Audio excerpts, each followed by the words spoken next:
Hey people, welcome back to my channel. So a few days back, Tinubu has asked Nigerian broadcasting company to caution TV stations that grant Peter Obi, the Labour Party candidate, and his vice interview.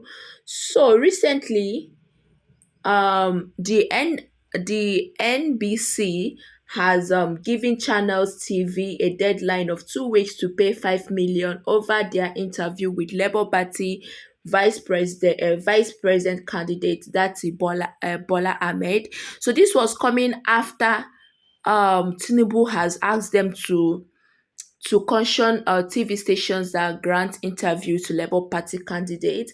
And you guys, this interview that was granted by the Vice President of Labour Party candidate in the name of Baba-Ahmed Datti. So according to the interview, he said that Tinubu didn't win the election.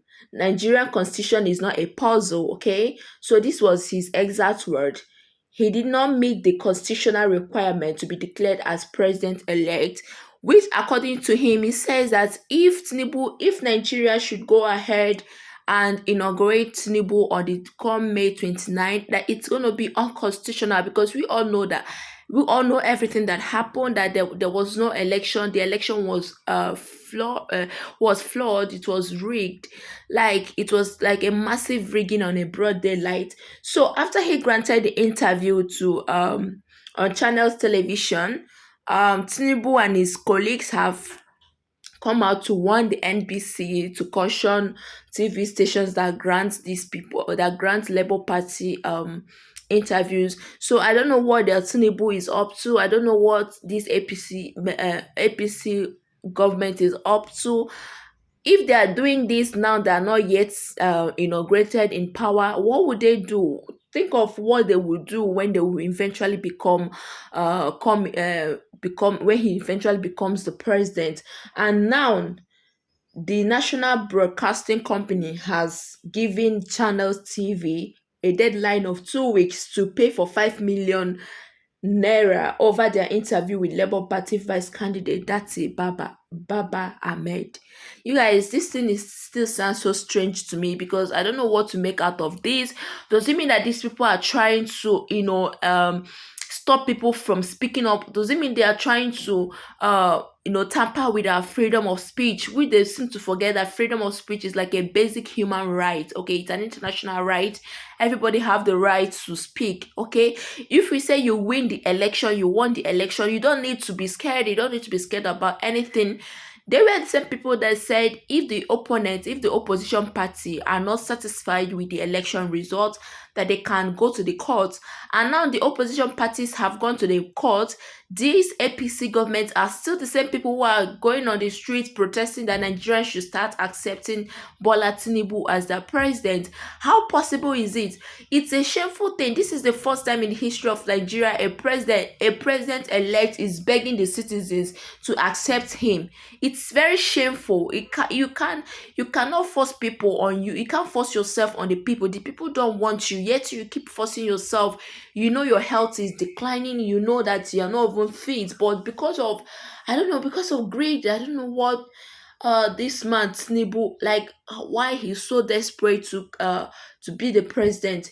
The funny thing is that he's not even in the country as we speak. He's outside the country receiving treatment. And news I heard that he's terribly sick, and this is somebody that is going to rule a nation like Nigeria in this critical time, in this economic melting down of Nigeria. That somebody who is not fit physically, mentally, he's not fit to be a president. He's not even fit to be a local government chairman. And now he wants to rule a nation of 200 plus million people.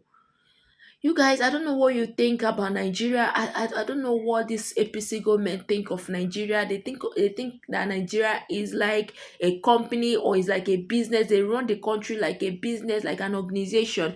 I feel so bad. Like with this thing that is happening, it goes a long way. Like it shows that if this man Tinubu finally becomes the president, that even a poor man will not have any say in the country, that he can't even, his regime is going to be that of a dictatorship, because I don't know what to make out of it. somebody came on TV to to give his own opinion about the whole thing, about the whole election, only for you to come out to caution the national broadcasting company not to grant them interview. You are the same person who never wanted to even go to any interview. Have you guys seen any interview of Tinubu or any APC during or after the election? He never agreed. He has never accepted to be interviewed, apart from the one he went in London. He went in London. Outside from that, I don't think he has ever granted any interview with any TV station in the country. And this is, if you cannot grant, if you cannot make yourself accessible to people, how do you intend to know the problem that the people are facing? How do you intend to solve the problem that the people are facing? But you guys, do let me know what you think about this, because I'm still trying to wrap my head over it. I can't believe that every organization in the country is being compromised. The INEC has been compromised. The now the NBC is being compromised. The judiciary is likely to be compromised as well. So it shows the level of corruption in the country. It shows the level of impunity in the country. It shows that the country is not even willing to even move forward just because of one man. We keep moving backward. In 21st century, they are trying to, deprive people their freedom of speech. This is so sad. You guys, do let me know what you think about this in the comment section. Thank you so much for watching today's episode. As always, remain blessed.